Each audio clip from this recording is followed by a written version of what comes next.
Olá, bom dia, boa tarde, boa noite, né, para cada um e cada uma que esteja assistindo esse vídeo neste momento. É com muita alegria que a gente dá continuidade à, à nossa disciplina, né? Esse é o segundo vídeo, o primeiro vídeo é o vídeo de apresentação, né? E esse é o segundo vídeo que apresenta algumas considerações em relação à unidade 1, né? Então a gente vai trazer alguns elementos que nos chamam a atenção, né, para essa unidade, né? Lembrando que eu sou o professor Gleison Peralta Pérez, né, professor da metodologia do ensino de artes visuais e que está aqui agora com vocês no semestre 2024/2, né? Então eu faço algumas considerações aqui iniciais, né, em relação a isso que a gente percebe, né? Então a gente tem um vasto acervo documental, né, que a gente busca realizar uma análise, né, ver uma ação, ver uma descrição e depois que a gente pode estar compartilhando isso, né? Então isso seria esse movimento, né, da própria educação, né, aquilo que a gente vivencia no nosso cotidiano. Então isso nos traz, né, e nos alimenta para que a gente possa estar considerando tudo aquilo que é possível, né, na nossa disciplina. Em relação à unidade 1, né, ela é denominada História do Ensino da Arte, né?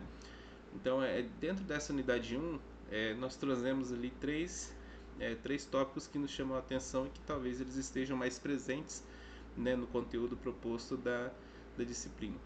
Lembrando que na unidade 1, né, tem o material obrigatório e tem algumas leituras complementares, né, alguns vídeos, algumas coisas que são interessantes também, que eu acho que pode contribuir muito com a formação de cada um e cada uma, né? Então a unidade ela traz esses três elementos ali da arte e arte e educação, né, o ensino da arte no Brasil, principalmente no século XX, né, e a arte e as suas nuances históricas, né, brasileiras. Então isso traz são um pouco disso que tem no material e que pode ser complementado com muitos outros materiais disponíveis no próprio, no próprio plano que está disponível para vocês lá no Cigar.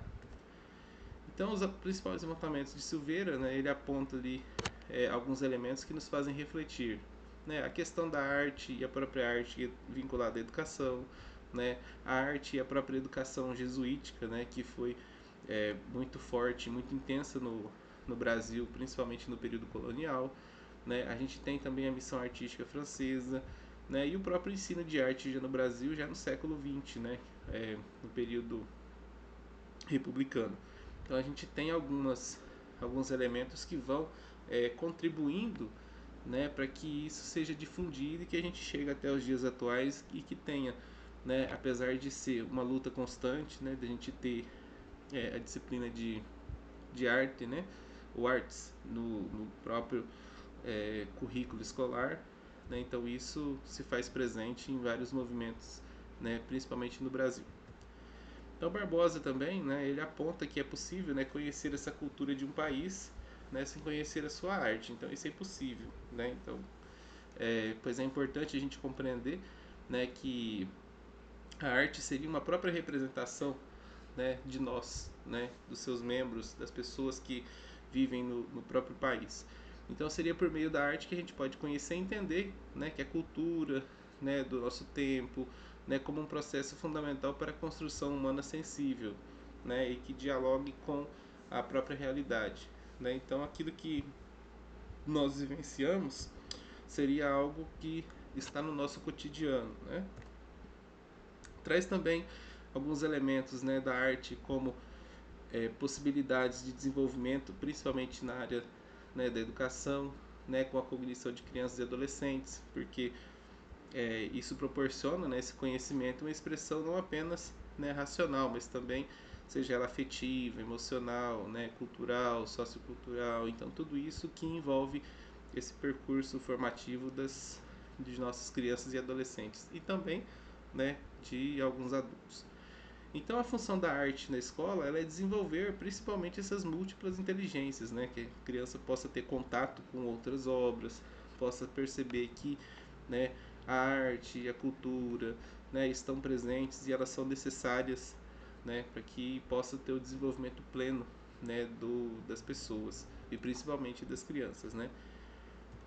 Então, em relação ao próprio momento histórico, né, os primeiros registros que estão relacionados ao ensino da arte no território brasileiro é datado de aproximadamente 1549 e 1808, né, aquilo que Silveira coloca, que seria o período, né, em que a educação era é, organizada, né, e difundida pela missão jesuítica brasileira. Então tem algumas considerações em relação a isso.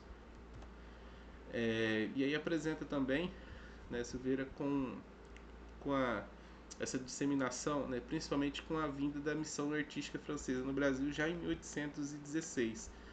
Né, então é criada a Escola Real das Artes, das Ciências, Artes e Ofícios do Rio de Janeiro, né, que 10 anos após é transformada, né, em Imperial Academia e Escola de Belas Artes. Já em 1917, né, junto com uma exposição de seus trabalhos em São Paulo, né, Anita Malfatti expôs alguns desenhos infantis e que vão sendo difundidos. Né? Inclusive, a questão da Semana da Arte Moderna também é muito presente, né? Principalmente para que a gente demonstrasse, né, para o mundo que o Brasil tinha, né, um cuidado e que tinha uma perspectiva de apresentar, né, aquilo que nós brasileiros e brasileiras tínhamos, né, para mostrar para o mundo. Então é mais ou menos isso aquilo que se coloca, né, as referências que tem para essa unidade, né, com as referências obrigatórias, né, tá lá na História da Arte e Educação, né, é um textinho que está lá de 1986, né, tem todos os links, eles são disponibilizados de cada material, né, e o Silveira ele tá, né, no livro digital da metodologia do ensino de arte, né, então ele está disponível lá para vocês. E algumas imagens que são utilizadas nesse material são imagens do Google Imagens, né? Então eu fico agradecido, né? Obrigado pela atenção, bons estudos, né? E que tenhamos, né, foco para que a gente possa dar continuidade nas nossas atividades. No mais, tudo de bom e até o próximo vídeo. E até breve.